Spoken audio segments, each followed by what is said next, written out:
TORCH es una sigla que engloba varias infecciones, la mayoría del tipo viral, sobre todo el herpes, la rubiola y el citomegalovirus, que pueden traer bastantes secuelas tanto a la madre como al feto. Por eso se la ha englobado en una sigla TORCH, ¿ya? Entonces, el síndrome TORCH es un acrónimo, es decir, una unión de siglas que hace referencia a la infección intrauterina causada por varios microorganismos patógenos, es decir, toxoplasmosis, rubiola, herpes, Chagas y citomegalovirus. En esta parte el Chagas lo voy a reservar porque ustedes tienen un seminario de Chagas más adelante donde van a revisar con amplitud el Chagas, ¿de acuerdo? Bien, entonces hemos dicho que el TORCH implica la toxoplasmosis, que es la más frecuente, y ahora en estos 2 años estamos implementando en el control prenatal como examen rutinario a todas las embarazadas. Además está la rubiola, que gracias a Dios por la vacunación que se ha vuelto a repetir a los 15 años, está ya casi ya no existen casos de rubiola. El citomegalovirus, todavía hay pacientes que tienen, al ser asintomático es bastante especial, y Chagas y por último el herpes. Decirles que el herpes es muy frecuente y muchas veces no lo sabemos detectar.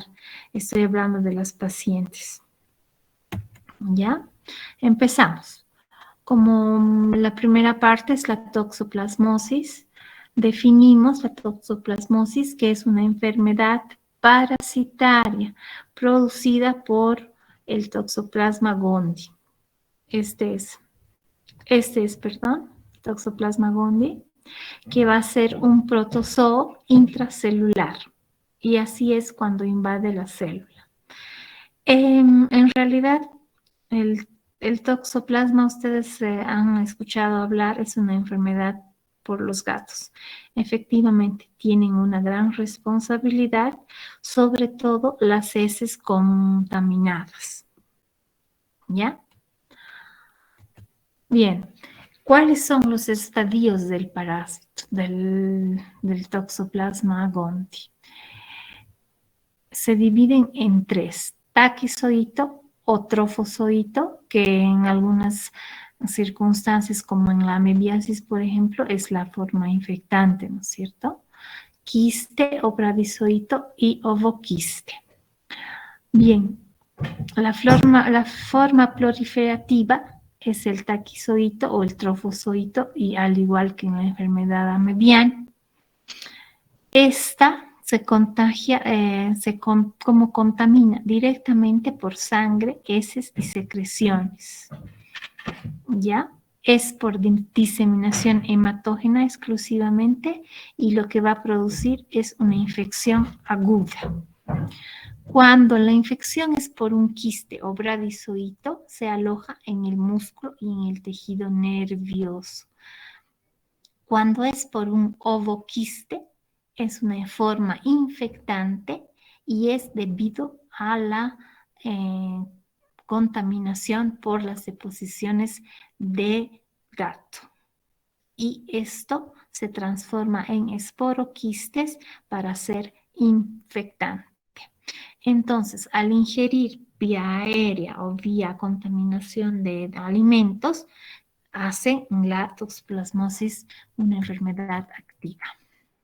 Bien, vías de transmisión son 3: vía oral, como estábamos diciendo, alimentos por ingestión de ovocitos, de alimentos crudos o mal cocidos, pueden ser contaminados, pueden ser carnes, pueden ser leches. Vía transplacentaria, que infectan al paciente debido a que hay debido a que hay lesiones a nivel de corión y decidua. Por estas lesiones es por donde va a atravesar el toxoplasma, si quieren, e infectar al bebé. Y lo que va a hacer una toxoplasmosis congénita. Por Dios.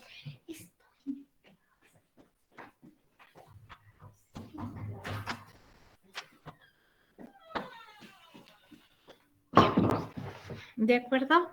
Ya. Entonces, la tercera. Disculpe, doctora. Sí. Dime. ¿Será que lo puede dar a ocultar?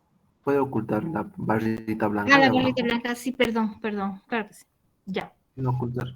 Vamos a repetir esta Gracias. diapositiva. Entonces, las vías de transmisión van a ser 3. Vía oral, por ingestión de ovocitos, hemos dicho. Vía transplacentaria, porque hay lesión de corión y decidua, y por ahí atraviesan los trofozoitos, se infectan al bebé, y hace una toxoplasmosis congénita. Esto vamos a explicar más adelante, con más énfasis. Y vía transfusión sanguínea, que es muy rara, porque como ustedes saben, las transfusiones sanguíneas están siendo los donadores que van a donar sangre. Entonces hay muchos exámenes ahora y entre ellos está de rutina la toxoplasmosis. Entonces la vía transfusión ya es muy, ¿cómo se llama? Muy rara. Entonces nos queda vía oral y vía transplacentaria. Bien. La toxoplasmosis adquirida, ¿cómo va la mamá a tener, cómo vamos a sospechar de una toxoplasmosis adquirida en la madre? Es una forma pseudogripal. La paciente parece con una coriza, con un resfrío. O también sospechamos que tiene una mononucleosis a nivel de garganta y tiene fiebre, malestar general, mialgias, astralgias, odinofagia, astenia. Y lo más característico es esto, exantema maculopapular. Estamos hablando de la infección aguda, ¿no es cierto?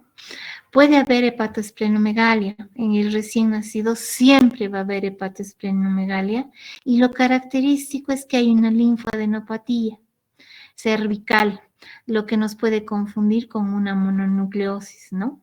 Ya en el recién nacido estas son secuelas, pero son poco frecuentes, sin embargo existe.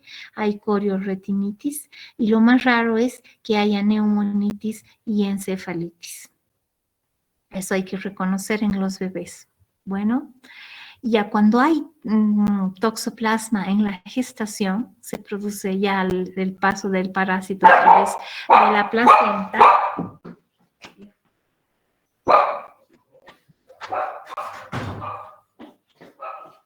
¿Qué va a pasar? Hay una parasitemia, sí, hay una parasitemia evidente, y dependiendo de la edad gestacional, puede haber un aborto, un óbito o una toxoplasmosis congénita si está en el tercer trimestre. Por eso es que las pacientes con abortos a repetición tenemos que descartar, jóvenes, la toxoplasmosis en primer término, porque no sabemos si es por toxoplasma o por qué causa. La gran mayoría es por infección por toxoplasma anterior o aguda, ¿ya? Pero cuando la madre se infecta por primera vez durante el embarazo, la inmunidad va a dejar, la toxoplasmosis va a dejar una inmunidad permanente. Pero esto no significa que la paciente no tenga abortos a repetición. ¿De acuerdo? Bien. ¿Cómo es la clínica de la madre? Hemos hablado que tiene linfadenopatías, tiene malestar general, tiene fiebre. La madre presenta cefaleas, mialgias, odinofagias. En este tiempo pensaríamos al tiro en coronavirus, ¿no? Pero lo que la caracteriza es el eritema maculopapular. Hay hepatoesplenomegalia que hay que saber palpar Y en los casos que ya hemos dicho, en los bebés que nacen, hay que son más raras, son corioretinitis. Y en el leucograma es a predominio de linfocitosis y son linfocitos atípicos. Entonces, nuevamente repito, ¿cuál es la característica del leucograma? Linfocitosis atípicos. ¿Ya? En pacientes con inmunodepresión o inmunocomprometidos, hemos visto en una anterior diapositiva que era raro, ¿no es cierto? Pero hay compromiso pulmonar, es decir, neumonitis y encefalitis. Bueno, la primoinfección, seguimos con la clínica. La primoinfección en el primer trimestre, si bien es rara, pero lleva, hemos dicho, al aborto. ¿Ya? Cuando la infección es latente, es decir, cuando se permanece, no se ha tratado, y es a partir del cuarto mes, el feto se va a afectar porque a través de los quistes del endometrio y miometrio, los toxoplasmas lo afectan. Bien, casi el 90% de las infecciones agudas por toxoplasma, en la mujer embarazada pasan inadvertidas, lo que les dije en la primera diapositiva. No se dan cuenta que han tenido, porque o bien ha sido como un catarro, como una coriza, como una fiebre, así, y ha sido una toxoplasmosis y solamente nos damos cuenta con los laboratorios jóvenes, con las inmunoglobulinas. ¿Cuál es el riesgo perinatal? Ya hemos visto, si les preguntara, me dicen ustedes el riesgo perinatal, si es en el primer trimestre, es aborto, generalmente tardío, óbito fetal o toxoplasmosis del recién nacido, ¿ya? Como hemos hablado ya, más riesgo de infección es en el último trimestre, que el niño, el bebé nazca con una toxoplasmosis aguda. Bien, aquí vemos las lesiones que tiene la toxoplasmosis congénita. Esta, por ejemplo, es una corioretinitis. Esto de aquí son calcificaciones cerebrales. Aquí estamos viendo hidrocefalia. Aquí estamos viendo microftalmia. Entonces, ¿cuáles son las lesiones en el recién nacido con toxoplasmosis adquirida durante el tercer trimestre? Me contestarán corioretinitis, calcificaciones, hidrocefalia, microftalmia. Dentro de los signos oculares son microftalmia, vemos aquí, cataratas, vemos aquí claramente, en fondo de ojo se ve. Son pacientes con estrabismo, también tiene edema de papila o edema macular, los más graves desprendimiento de retina y turbidez del vítreo. Esta es la turbidez del vítreo. Bueno, no, esta es la mácula, más bien edema papular. Aquí puede ser turbidez del vítreo. ¿Sí? Y este bebé obviamente con una hidrocefalia marcada. Cuando hablamos de cuál es la tetrada de Sabin, me dirán corioretinitis, hidrocefalia, convulsiones por las calcificaciones cerebrales intracraneales. ¿De acuerdo? Tetrada de Sabin, signos oculares de la toxoplasmosis. Bien, cuando la toxoplasmosis es congénita, hay síntomas de infección generalizada. Aquí está lo que les decía, ascitis, hepatoesplenomegalia evidente. Hay dificultad para la alimentación, son bebés que apenas pueden deglutir, son bebés con disnea, pueden hacer apnea y cianosis. Hay cardiomegalia, hepatoesplenomegalia, ictericia, púrpura y exantema maculopapular. ¿Cuáles son los signos neurológicos de una toxocongénita?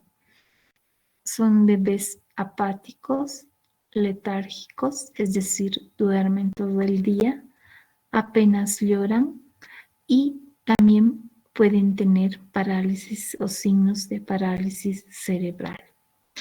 Entonces, no es una cosa, digamos, que puede pasar inadvertida. Tenemos que saber en qué fase de toxoplasmosis está la madre para tratar, ¿de acuerdo? ¿Cómo se hace el diagnóstico? Cuando hacemos la anamnesis en la historia obstétrica, siempre preguntamos cuántas gestas ha tenido, cuántos abortos ha tenido. Entonces, la paciente nos dará la historia de los abortos previos, espontáneos, en qué tiempo habrá tenido el aborto, cuántos abortos ha tenido, o ha tenido 3 o más, y ya hablamos de aborto habitual. O también la historia obstétrica de tener partos pretérminos. Tenemos que investigar, no se olviden que el 70 al 80% de los partos pretérminos es por infección. Y también preguntarle si ha tenido algún bebé con alguna malformación fetal o disfunción fetal. Entonces, al tener una anamnesis con uno de estos 2 parámetros o los 3 parámetros positivos, entonces con mayor razón saber pedir la serología para toxo, ¿de acuerdo? Y sospechar de toxoplasmosis cuando la madre tiene una fiebre de origen que no sabemos de dónde es, un malestar general, cuando hay artralgias y mialgias, y sobre todo con este exantema maculopapular. Los infectólogos, al ver exantemas maculopapulares, al tiro sospechan de toxoplasmosis.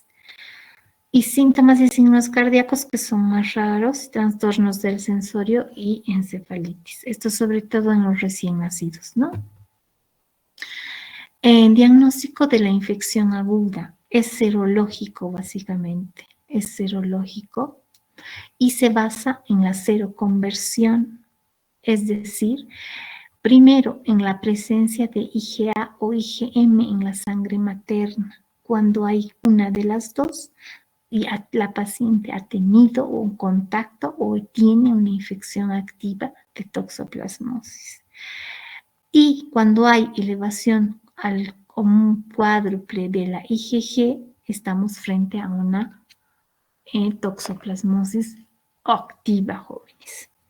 Bien, el diagnóstico serológico hacemos mediante la medición de anticuerpos o IgG primero y la prueba de Sabin-Feldman, que es la prueba del colorante, porque aquí están los 3 tipos de colorantes, ¿sí? Cuando es rojo es positivo, ¿de acuerdo?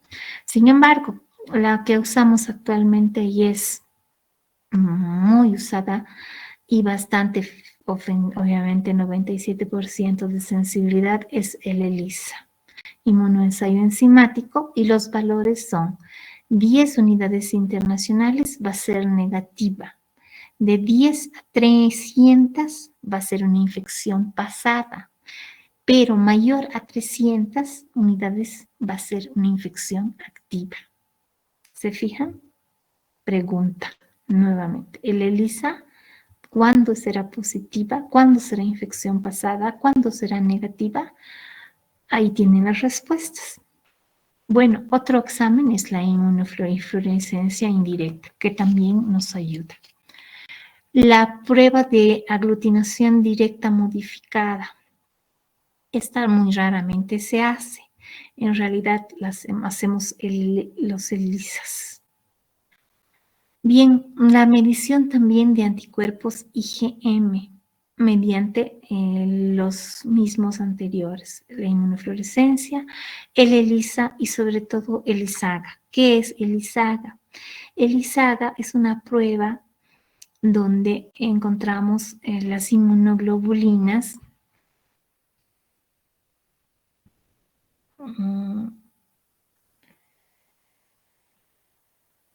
para la toxoplasmosis. No, entonces el ISAGA es una técnica utilizada para la detección de inmunoglobulinas. Espérenme un ratito.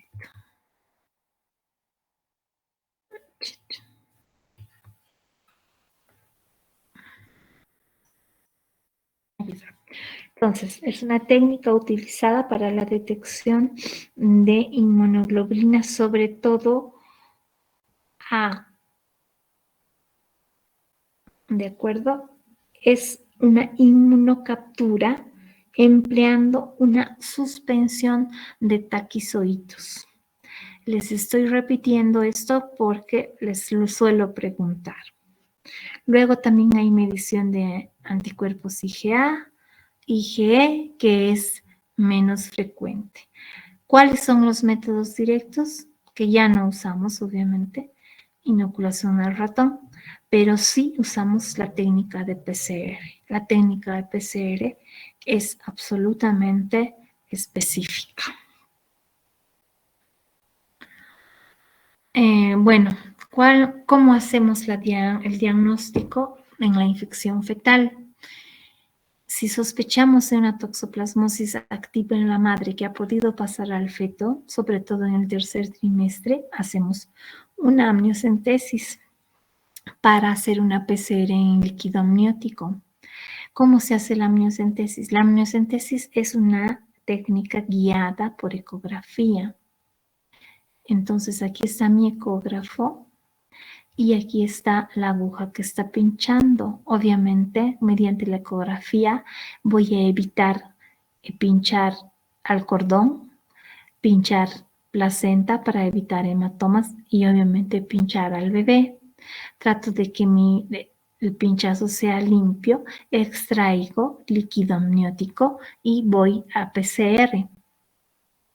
Y ahí me dirá si hay infección activa o no, ¿de acuerdo? Puedo también hacerla en sangre, esto ya cuando nace, y en líquido cefalorraquídeo. El estudio de la amniocentesis en líquido amniótico es entre las 20 y 26 semanas. Por favor, no se olviden. Y la serología, y hemos hablado de que se hacen serologías de IgG, IgM, IgA, que son las más importantes. Y hemos dicho que la IgG elevada cuádruplemente nos indica infección activa.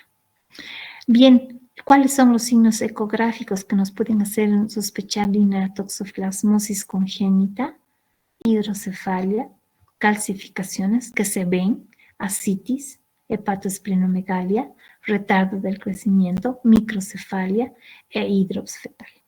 ¿De acuerdo? No se olviden, por favor, de los signos ecográficos.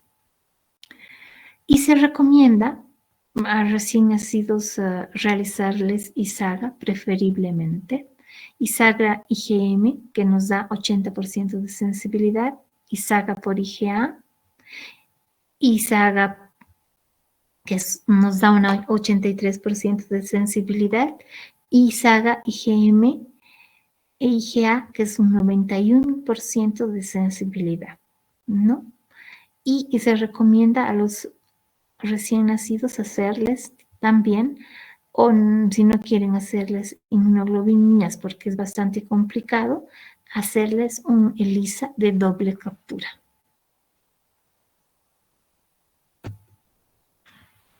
Bien, ¿cuál es el tratamiento? Básicamente en la embarazada, el tratamiento es la espiramicina y usamos 1 gramo cada 8 horas.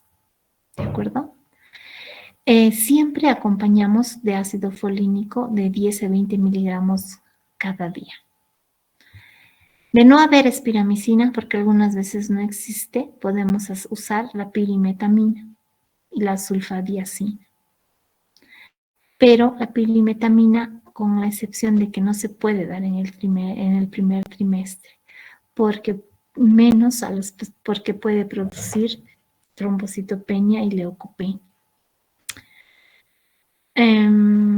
Yo por lo menos en mi experiencia personal usando solamente espiramicina he visto que tiene efectos colaterales como pacientes que han tomado la espiramicina durante un mes, el bebé ha tenido oligohidramnios, ha hecho ruptura prematura de membranas, son efectos colaterales, y también ha habido un distrés respiratorio bastante grave.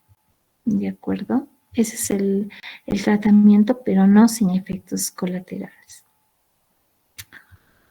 Al recién nacido, el tratamiento se va a realizar, que ha tenido toxo congénita, se va a realizar un tratamiento durante 1 año y básicamente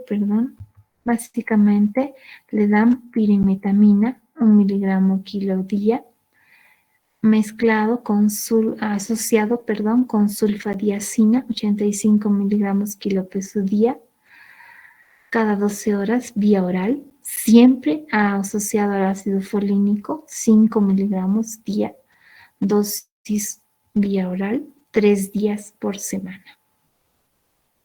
Se puede alternar la espiramicina, pero generalmente usan estos 3 en los bebés.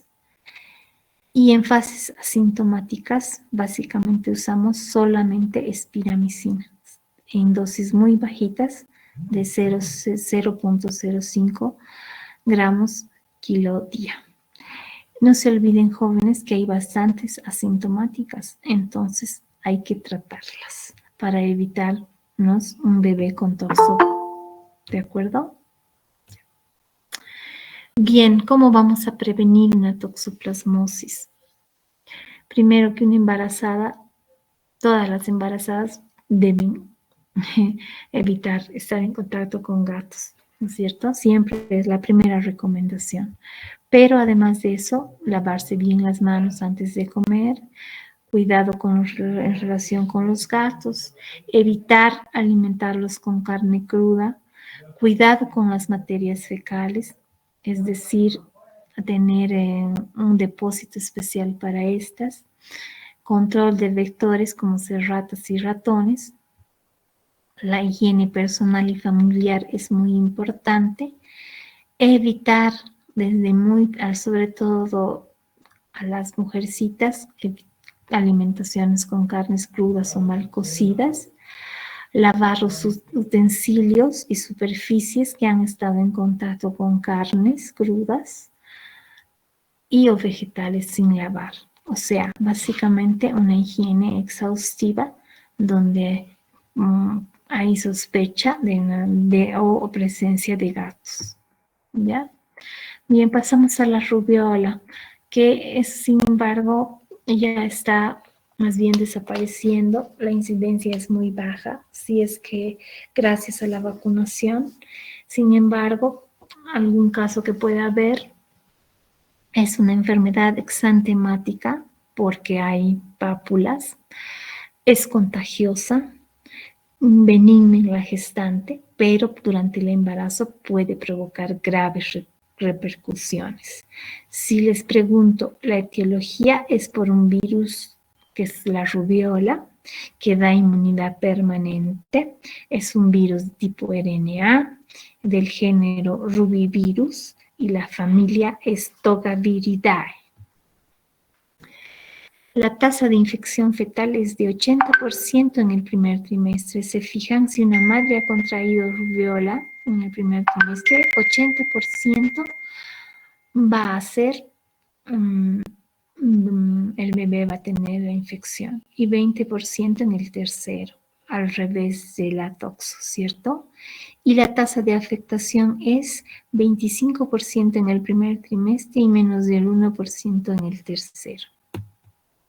Las fuentes de infección son la madre durante su infancia, desde los 2 días hasta los 7 días, después del inicio de la erupción cutánea, es infectante. Lactantes estamos hablando de fuentes de infección. Lactantes con rubiola congénita y estamos en contacto con ellos, y la vía transplacentaria también es importante. La probabilidad de infección y afectación fetal está en relación inversa a la edad gestacional. Ya hemos dicho, a mayor edad gestacional, menos riesgo de infección al bebé. No se olviden que da inmunidad de por vida. Cuando hay transmisión placentaria, cuando es la infección de la madre a las 8 semanas o alrededor de las 8 semanas, es 85% de transmisión. Cuando es de las 9 a las 12 semanas, la infección puede provocar aborto en el 4 al 9%, feto muerto in útero en 2 a 3%. Cuando la transmisión es 20 a 23 semanas, es solamente un 30%. ¿Cómo se transmite? Básicamente es vía respiratoria, por contacto directo con las secreciones del paciente infectado, ya sean nasales o faringes, o simplemente por las gotitas de Flucher. ¿Cómo es la clínica? Hay también fiebre, coriza, malestar general, estornudos, conjuntivitis, también un exantema maculopapular, pero este se va a ubicar en cara, tronco y extremidades básicamente. No es como la toxoplasmosis, que es generalizada. Lo que la caracteriza, paladar. Cuando uno revisa el paladar, es de aspecto petequial, ¿sí? Petequias son puntos rojizos que se llama de Forchheimer, pápulas. Entonces, ese es lo característico de un paciente con rubiola. Y por supuesto que hay adenitis. Y sobre todo es retroauricular y occipital. No es tan de cadena cervical como la toxoplasmosis. ¿Se fijan? ¿Qué complicaciones más puede haber? Artralgias, mialgias, encefalitis en el bebé y púrpura, pueden nacer con púrpura trombocitopénica. ¿Cuál es el riesgo perinatal cuando una madre contrae rubiola durante el embarazo? Aborto, óbito fetal y lo más importante, malformaciones. Sin embargo, todo esto va a depender de la edad gestacional en la que se contagia la madre. ¿Cómo es la rubiola congénita? Esto lo van a ver con mayor detalle en pediatría, entonces lo vamos a pasar rapidito. El paciente va a tener el síndrome de Greg. Son pacientes realmente con lesiones serias, microcefalia, sordera, catarata, ductus persistente. Entre los signos oculares hay renopatía, glaucoma. Son pacientes con microftalmia.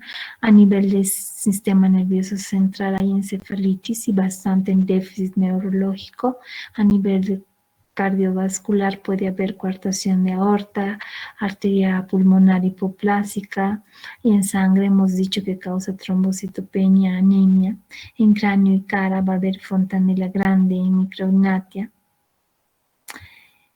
En abdomen no deja de haber hepatosplenomegalia y testículos no descendidos. Así nace. Entonces es grave porque el de no tener testículos no descendidos, ustedes saben que puede haber hasta esterilidad o infertilidad. Bien, el diagnóstico, la clínica no es confiable porque pues se parece mucho a la toxoplasma y pueden confundir. En la adenopatía retroauricular también hay adenopatía en las otras. También puede ser esta una adenopatía suboccipital o posterocervical dolorosa, la que nos haga sospechar. Sin embargo, a nivel del hemograma hay leucopenia, linfopenia, no hay. ¿Se acuerdan? En la toxoplasma había linfocitosis atípico, aquí hay linfopenia más bien, aumento de células plasmáticas y los eosinófilos están normal o levemente aumentados. Y lo que nos llama la atención es por qué la plaquetopenia. Bien, lo que odiamos todos, la determinación de inmunoglobulinas, es importante hacer en este caso, sobre todo IgM a la gestante. Si presenta, ahora hay 3 entidades que se pueden dar.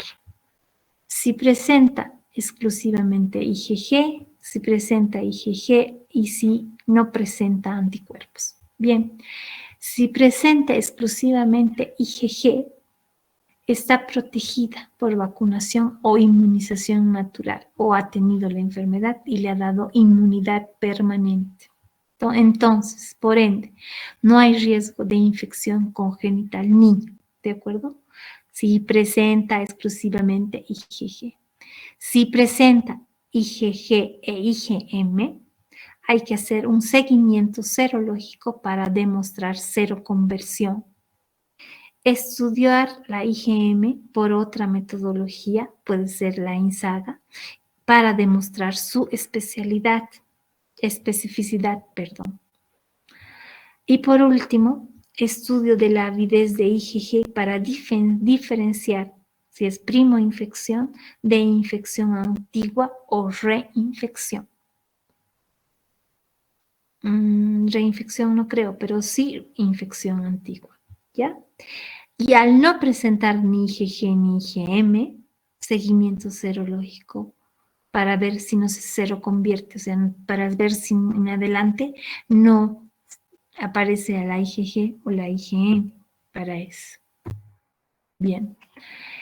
Hay que realizar una anamnesis en la embarazada, preguntarle si ha tenido todas las enfermedades eruptivas de la niñez y a ver, de acuerdo a eso, determinar, ¿no? Si no ha tenido, entonces pensar que es una rubiola. Ahora, una rubiola congénita dada por los criterios de 1985 es por tres cosas que tenemos que saber. 1. Detección al nacimiento de IgM específica en sangre durante los primeros días de vida. 2. Mantenimiento o refuerzo de los títulos de IgG frente al virus de la rubiola más allá de los 8 meses de vida. Nos dan a entender que este bebé ha hecho una rubiola congénita. Y por último, detección del RNA del virus en una muestra significativa dada por PCR. La única que nos va a dar el tipo de RNA va a ser la PCR. El diagnóstico, el cultivo no se utiliza, solamente es dado por las pruebas serológicas. Puede ser detección de anticuerpos, el ELISA está muy utilizado. Y las determinaciones que ya hemos hablado de IgM, pero hay que poner el título antirrubiola. Bueno, no hay tratamiento específico antiviral. Y la pregunta que les he puesto aquí es considerar un aborto terapéutico debido a las múltiples malformaciones que sí va a causar. Eso hay que dejar la decisión de la madre. Ustedes saben que el aborto en algunos países está permitido solo cuando hay múltiples malformaciones incompatibles con la vida y solo en casos de violación. Entonces hay que consultar con la madre y en nuestro país no está permitido salvo orden judicial. El tratamiento básicamente es sintomático y cuando hay una encefalitis básicamente el tratamiento es de sostén. Cuando hay una artritis, usamos aspirina o algún otro antiinflamatorio. Cuando hay púrpura trombocitopénica severa, se usa esteroides y cuando las plaquetas son menos de 80.000, usamos transfusión plaquetaria. Bueno, la vacuna la van a ver en pediatría, sin embargo, decirles que es la triple viral, que dije al principio que a los 15 se usaba a los 15 meses y han vuelto a repetir a los de 11 a 15 años para evitar casos que puedan haber, evitando el embarazo. Si la paciente ha tenido rubiola, se evita el embarazo al menos en los 3 meses siguientes. La eficacia de la vacuna es 98 a 99% y la inmunidad que da es permanente. Por último, viene un tema también pesado que es el citomegalovirus. El citomegalovirus es una infección generalizada limitada a humanos. Solamente los humanos pueden tener, no hay vectores. Y es la infección congénita más común, aunque ustedes no lo crean. No lo buscamos, por eso no lo vemos. La familia del citomegalovirus es herpes viridae y es un virus de crecimiento lento, tipo ojos de búho. Son células de inclusión citoplasmática grandes con inclusiones intranucleares tipo ojos de búho. El riesgo de transmisión es mayor en madres que han tenido la primoinfección que en las que han tenido la infección anterior y han sido reactivadas. ¿Cuáles son las vías de transmisión? Sexual, es sanguínea, láctea por leche y órganos trasplantados. Y además es vía transplacentaria o durante el parto. Entonces, a las mujeres embarazadas, también aparte de toxoplasmosis, les estamos incluyendo este examen de citomegalovirus para evitar la infección durante el parto. ¿Cuál es la patogénesis? Bueno, la transmisión del virus es a través básicamente de las secreciones o fluidos corporales. Entonces, si el bebé está en contacto con los fluidos de la madre en el parto, se va a contaminar lógicamente. La infección se va a diseminar a todos los órganos mediante las células citomegálicas y va a desencadenar la inmunidad mediada por células NK. También están presentes los linfocitos T citotóxicos que tienden a frenar la infección. Estos linfocitos infectados lamentablemente atraviesan la placenta y van hacia el feto. El citomegalovirus puede destruir parte del DNA celular, ¿no? Y se replica en fibroblastos placentarios, en el citoblasto y entran a la circulación fetal vía vena umbilical. ¿Cómo entra a la circulación fetal? Vía vena umbilical. El citomegalovirus se aloja o se puede detectar en el líquido amniótico deglutido por el feto.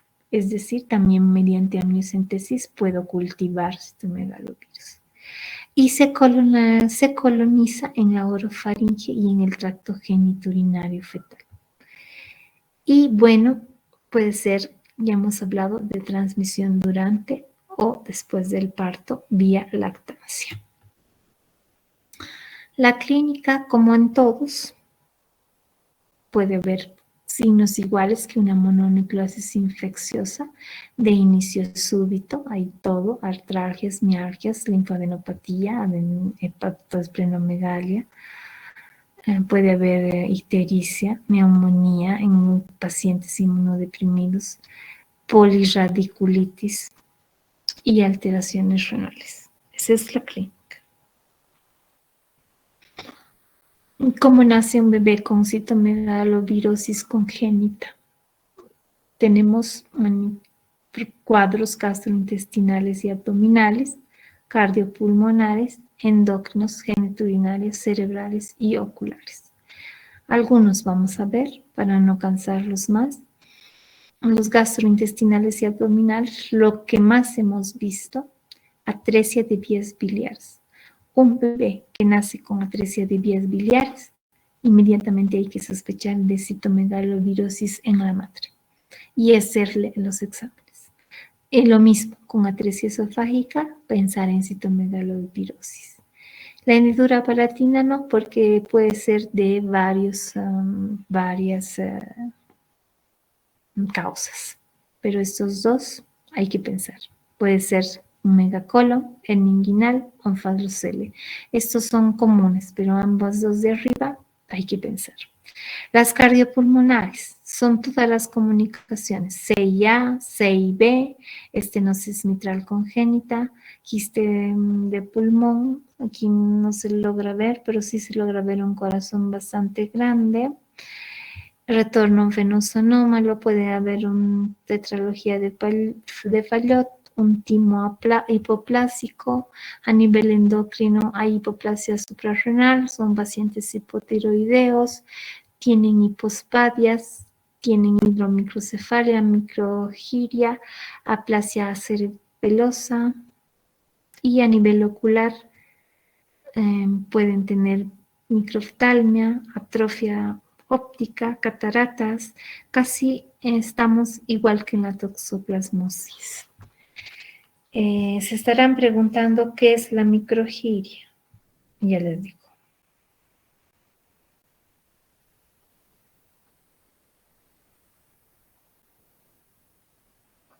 La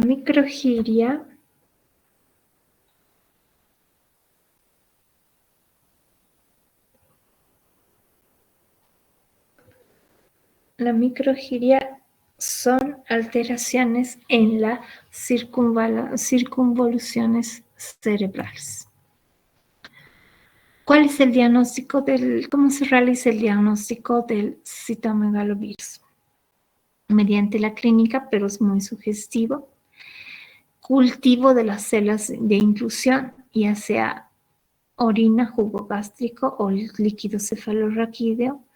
Me inclino más por el jugo gástrico y líquido cefalorraquídeo, y el diagnóstico definitivo nos los va a dar la serología por la curva ascendente de las inmunoglobulinas.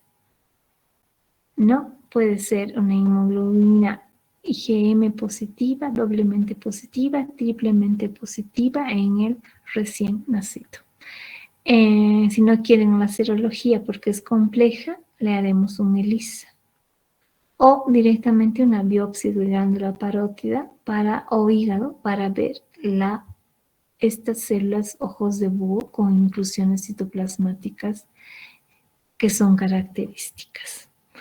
Y alguna vez hacemos pruebas de antigenemia que son específicas para el virus de la parotiditis 6.5. También puede ser por inmunofluorescencia indirecta. Y una prueba biológica es la PCR detectando el ácido nucleótido viral. No se olviden que la reacción de polimerasa en cadena nos detecta el ácido nucleótido del virus y nos da exactamente cuál es. Y aislar el virus en cultivo, pero bastante raro, ¿ya? Bueno, hemos dicho que ya tenemos que incluir al citomegalovirus en el control prenatal. Básicamente, si nos daría la positividad, veríamos las IgGs, que si la IgG es positiva, tuvo infección en algún momento. Si la IgG es negativa y hay una seroconversión, se hace positiva, puede ser una infección primaria. Y si hay IgG y aumenta en 4 veces a la infección primaria, hay que ver si es una infección primaria o se está reactivando, porque el citomegalovirus es como toda infección viral, no se cura, se atenúa y luego se reactiva.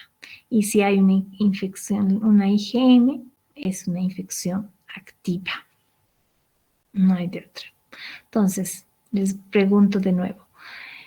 La serología IgG positiva tuvo infección en algún momento. Si la IgG es negativa y se positiviza, es una infección primaria. Si hay un aumento en 4 veces de la IgG, hay que determinar infección primaria o reactivación. Y si es IgM positiva, es infección actual o reciente. Infección actual. Lógicamente, nuevamente nos centramos en la amniocentesis, pero solamente en mujeres que tienen alta sospecha. No se olviden que aquí está la amniocentesis más clara, donde se debe hacer exactamente la punción, lejos de la placenta, lejos del cordón, lejos del bebé, guiados por ecografía, solo en mujeres con alta sospecha. Y después de la 21 semana, porque el riesgo de aborto es mucho más alto antes de esa fecha.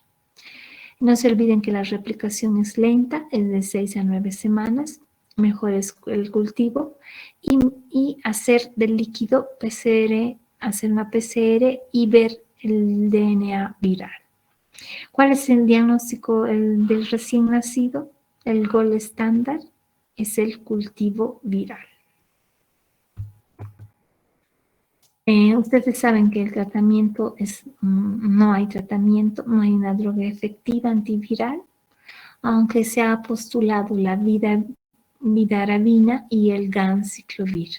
El ganciclovir llega en nuestro país, ahora tenemos mucho más acceso a los antivirales y podríamos usar el ganciclovir en 5 miligramos cada 12 horas durante 2 o 3 semanas. No tiene efectos teratogénicos, no requiere estudios, no sabemos si realmente inhibe la replicación viral. En el recién nacido sí se debe tratar porque se puede suprimir la replicación viral temporalmente. Ustedes saben que luego puede volver a reactivarse, pero no va a prevenir las secuelas a largo plazo de este bebé. Ya no se contraindica la vacunación con virus muertos o atenuados. La mujer no gestante debe evitar embarazarse los 3 meses siguientes a la vacunación con virus vivos. Esa es la prevención.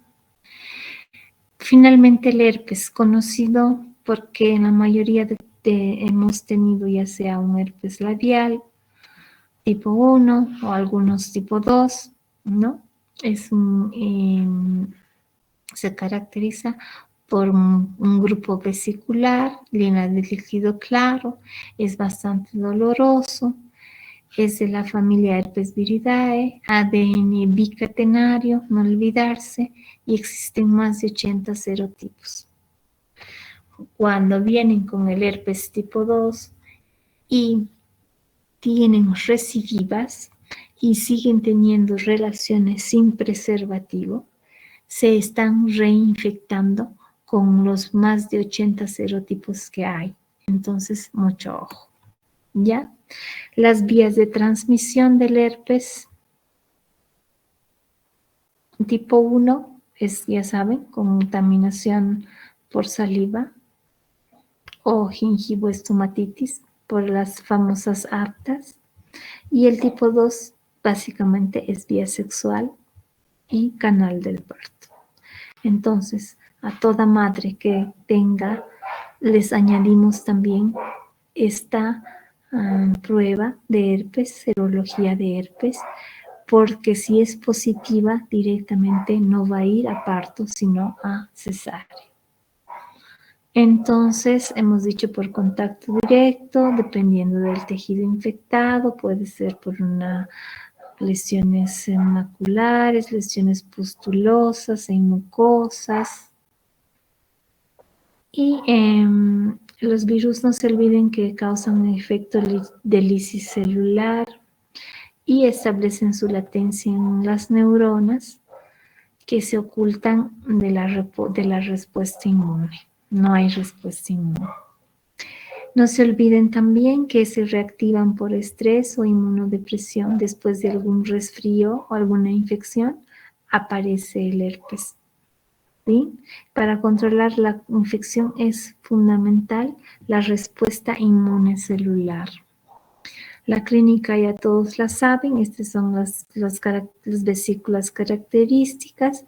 Antes de su erupción hay dolor o prurito en la zona y después aparecen al 1 o 2 días las vesículas.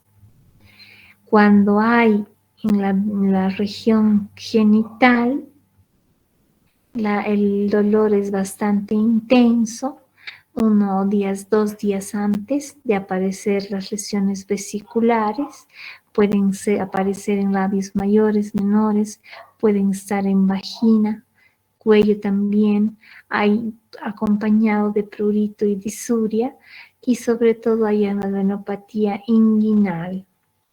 Luego, si no hay tratamiento, queda una zona endurecida que se llama queratitis herpética. Si es la infección bastante en pacientes con inmunodeprimidos o es una infección bastante fuerte, puede llegar hasta una meningitis herpética y una encefalitis. Y ya sabemos, hablemos del riesgo perinatal.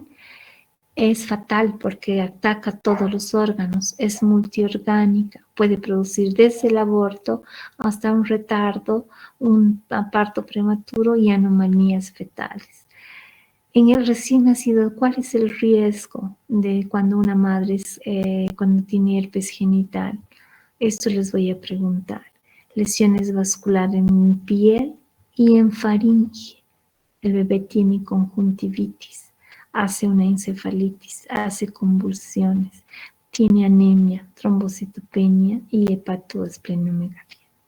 Las 3 primeras son las más importantes.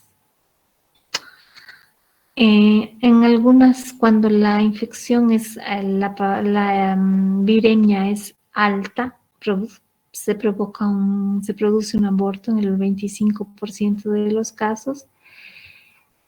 Si no hay aborto, el bebé puede estar o nacer con un retardo del crecimiento o restricción del crecimiento intrauterino. Hay defectos congénitos importantes, microcefalia, hidranencefalia, o sea, hay líquido en vez de haber microcefalia acompañado de líquido dentro.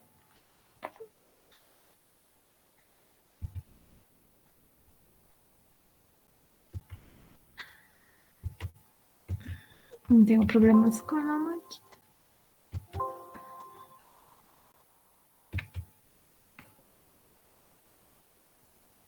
Ya. También hay calcificaciones, retardos psicomotor, encefalitis y lo más grave es la sepsis. Por eso es importante tener un diagnóstico previo antes de darle parto a una paciente que tiene herpes positiva tipo genital. Aquí están las lesiones cerebrales, la hidrocefalia, se ve aquí líquido en los ventrículos, calcificaciones,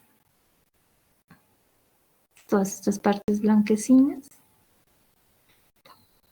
Entonces, evitarnos el parto en todas aquellas pacientes que han tenido herpes o son portadoras.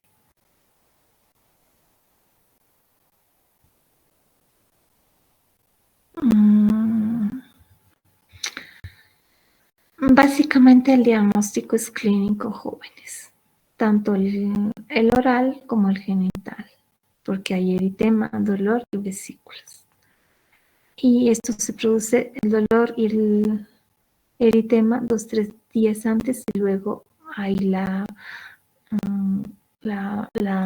se produce las vesículas, la erupción vesicular. Sin embargo, aquí dice que el cultivo es gold estándar del diagnóstico. ¿Cuál es el tratamiento?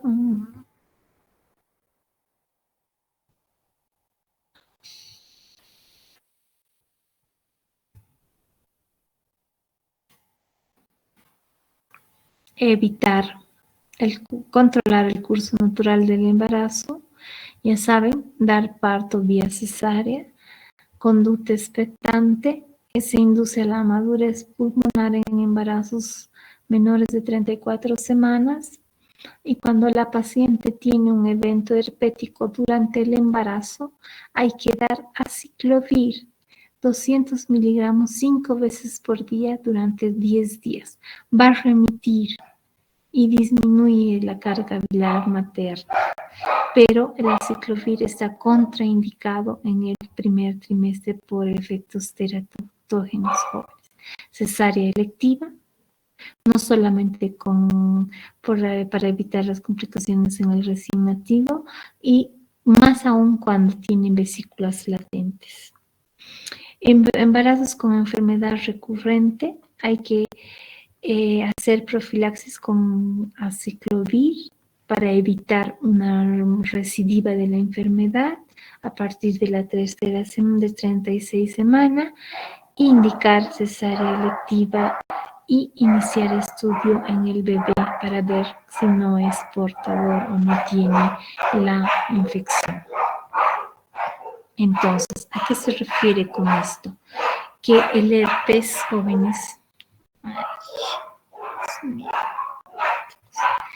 que el herpes remite. Yo me trato el herpes por 10 días con aciclovir y hay temporadas, 3 a 6 meses que remite. Pero sin embargo hay un evento de estrés o de disminución de las defensas y el herpes vuelve a aparecer. El embarazo de por sí baja un poco las defensas de la madre debido al alto consumo, ¿no? Que requiere al alto estrés, no estrés, sino alto alteración del metabolismo. Entonces pueden haber recurrencias durante el embarazo. Entonces se hace profilaxis para evitar una viremia a partir de la semana 36 sobre todo. Pero aún así no debemos dar parto, sino irnos por la cesárea electiva. Eso es jóvenes. Viene Chagas, que ya no los canso más porque en Chagas lo van a ver en el seminario respectivo. Es complejo, yo sé, entiendo, sobre todo las inmunoglobulinas. Por favor, vuélvanlo a leer y cualquier pregunta me hacen llegar o quieren preguntarme ahora. Yo tengo una pregunta. Dime, doctor. ¿Qué tipo de laboratorio podríamos pedir en una madre que tal vez ha cursado con citomegalovirus o su hijo tal vez ha cursado con citomegalovirus? Y en la presentación que nos ha dado doctora, decía que una de las expresiones de la enfermedad del citomegalovirus era la aplasia tímica. Sí. ¿Qué tipo de laboratorio podríamos pedir en este paciente? Le pregunto con el siguiente objetivo. En el Hospital Maternológico Germano Alquili, en la cama 9, si no me equivoco, o 11, es un niño de 2 años y 4 meses que ha nacido sin timo. Sin timo.